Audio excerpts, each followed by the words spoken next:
The drilling machine. The drilling machine is operated by the red and the black button, or a red and a green button. Nearly always has a foot stop. Chief components are a chuck and a chuck key, and the quill of the drill is moved by the handle here. To operate it, you need to put the drill into the chuck, and that is done using the chuck key, operating on the side, putting the drill into the chuck and tightening up. You typically need to tighten up by putting your thumb and your finger on there and turn.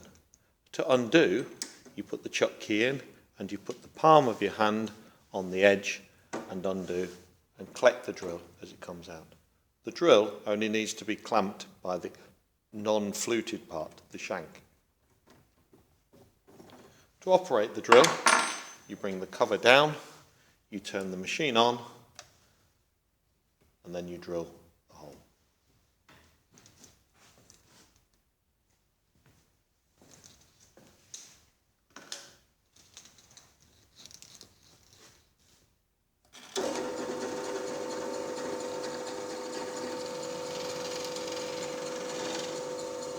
You need to hold your work down.